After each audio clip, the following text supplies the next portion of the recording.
आज हम बीएड प्रथम वर्ष लर्निंग एंड टीचिंग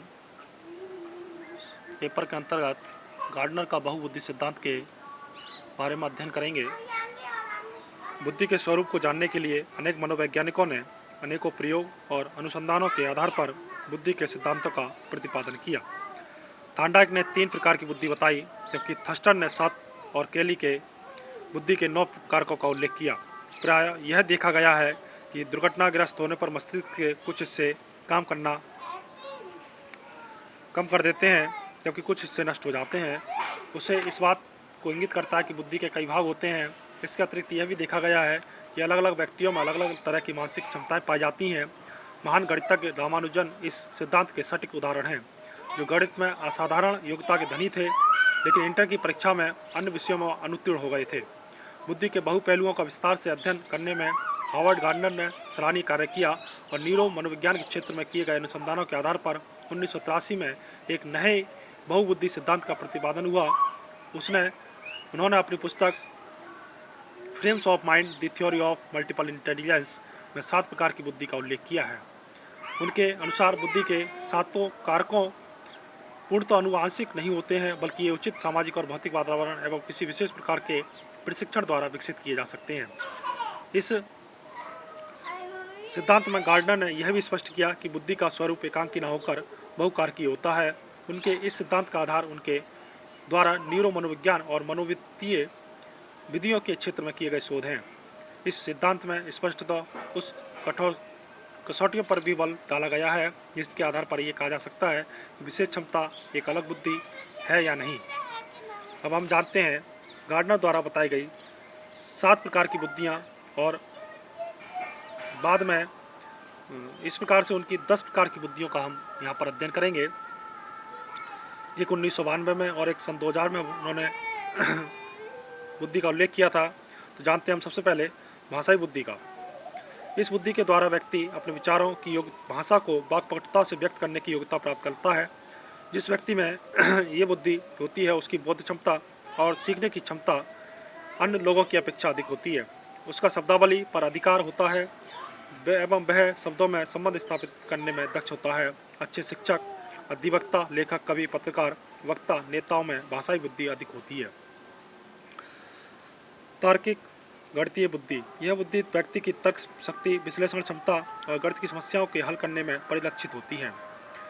इस तरह की बुद्धि वाले व्यक्ति आंकिक श्रेणियों को शीघ्रता से हल कर लेते हैं। वे संख्याओं को जोड़ना, घटाना, गुणा करना, भाग देना आदि तीव्र गति से करते हैं। इस प्रकार की बुद्धि अधिकतर वैज्ञानिकों और गणितज्ञों में देखने को मिलती है। स्थानिक बुद्धि। इस प्रकार की बुद्धि में दृष्टिमय संसार को सही ढंग से प्रत्यक्षीकरण करने की योग्यता और अपने प्रत्यक्षीकरण के आधार पर संसार के पक्षों का पुनर्निर्माण करना, परिवर्तन करना अथवा रूपांतरित करना आदि सम्मिलित है। उदाहरण मूर्तिकार, जहाज चालक आदि। दृष्टिमूलक स्थानिक बुद्धि। यह बुद्धि व्यक्ति की स्थानिक कल्पना शक्ति, स्थानीय चित्र के संबंधों में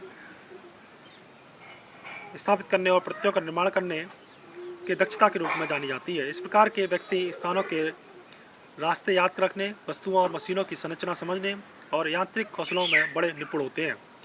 संगीतात्मक बुद्धि।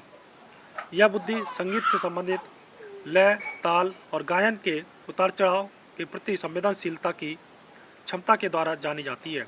इस प्रकार की बुद्धि वाला व्यक्ति संगीतात्मक सामर्थ्य का धनी होता है और जीवन में संगीतकार के रूप में प्रसिद्धि प्राप्त करता है। शारीरिक गतिक बुद्धि। यह बुद्धि व्यक्ति की शारीरिक क्रियाओं द्वारा अभिव्यक्त होती है, जैसे खेलना, कूदना, यौगिक क्रियाएं करना, नृत्य करना, अन्य प्रकार के शारीरिक कर्तव्य दिखाना आदि। जैसा कि सर्कस के कलाकार और नट लोग, क्रिकेट खिलाड़ी, टेनिस खिलाड़ी, शिल्पकार आदि दिखाते हैं। अंततः व्यक्तिगत बुद्धि। यह बुद्धि व्यक्ति को स्वयं के संवेगों और संवेगों को नियंत्रित और निर्देशन करने की क्षमता के रूप में जानी जाती है। इस प्रकार की बुद्धि वाले व्यक्ति में अपने अनुसार कार्य करने, आत्मनिर्भर रहने, स्वाध्याय करने और अपने लक्ष्य को प्राप्त करने की प्रबल प्रकृति होती है। उधर जैसे आत्मचैतन्य व्यक्ति। अंतर व्यक्तिक बुद्धि। यह बुद्धि व्यक्ति को अन्य लोगों के भावों, संवेगों, आवश्यकताओं और अभिप्रेरणाओं को समझने में समर्थ बनाती है। इस प्रकार की बुद्धि वाला व्यक्ति दूसरे लोगों से प्रभावशाली ढंग से अंतःक्रिया करता है और उनके द्वारा किए जाने वाले व्यवहार का अनुमान कर लेता है, जैसे चिकित्सक, विक्रेता। इन 8 प्रकार की बुद्धि के अतिरिक्त गार्डनर ने 1992 में प्रकृतिवादी बुद्धि और 2000 में अस्तित्ववादी बुद्धि नामक 2 अन्य बुद्धि के प्रकार अपने सिद्धांत में सम्मिलित किए। अतः उसने कुल 10 प्रकार की बुद्धियों का उल्लेख किया है। प्राकृतिक बुद्धि।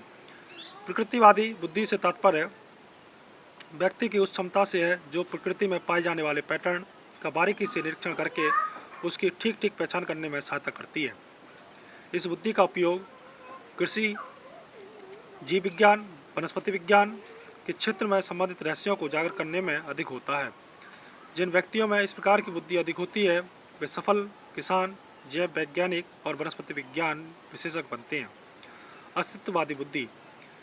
यह बुद्धि की वह बुद्धि है जो उसे मानव संसार के रहस्यमय विषयों जैसे आत्मा, परमात्मा, जीवन, मरण और मानवीय अनुभूतियों आदि को जानने के प्रति जिज्ञासु बनाती है। इस तरह की बुद्धि दार्शनिकों, विचारकों में पाई जाती है। गार्डनर ने सबसे बाद में नैतिक बुद्धि को भी सूची में जोड़ा। गार्डनर के अनुसार नैतिक बुद्धि का संबंध उन नियमों, व्यवहारों और अभिवृत्तियों से है जो जीवन की पवित्रता के लिए आवश्यक है, विशेषकर मानवीय जीवन और अन्य जीवों की सुरक्षा के लिए। गार्डनर ने बुद्धि की 3 विशेषता बताई। बुद्धि को मापा जा सकता है, बुद्धि का व्यक्ति की संस्कृति में महत्व होता है और बुद्धि व्यक्ति के जीवन में आने वाली समस्याओं के समाधान में सहायक होती है। गार्डनर ने बुद्धि के जो 7 प्रकार बताए हैं उनमें से भाषाई, तार्किक और स्थानिक बुद्धि थर्स्टन द्वारा बताई गई 7 प्रमुख योग्यताओं के समरूप है और इनको बुद्धि के परंपरागत परीक्षणों द्वारा मापा जा सकता है। शेष 4 कारक बुद्धि के स्वरूप में संवर्धन करके नवीन संकल्पना के रूप में विकसित किए जा गए हैं और ये इंद्रियों के अनुभवों के द्वारा साक्ष्यों पर आधारित पाए गए। गार्डनर ने अपनी इस नवीन संकल्पना के पक्ष में विकासात्मक, न्यूरो, मनोवैज्ञानिक एवं व्यवहारात्मक शोध आधारित प्रमाण भी प्रस्तुत किए। उपरोक्त बुद्धि के कारण आपस में अंतःक्रिया करके एक दूसरे को प्रभावित करते हैं, लेकिन कुछ सीमा तक स्वतंत्र रूप से भी कार्य करते हैं।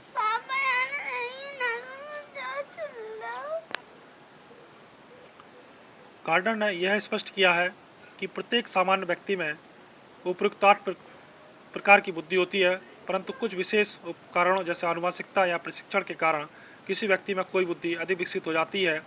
यह सभी 8 प्रकार की बुद्धि एक दूसरे के साथ अंतःक्रिया करती हैं, फिर भी प्रत्येक बुद्धि एक अर्ध स्वायत्त तंत्र के रूप में कार्य करता है।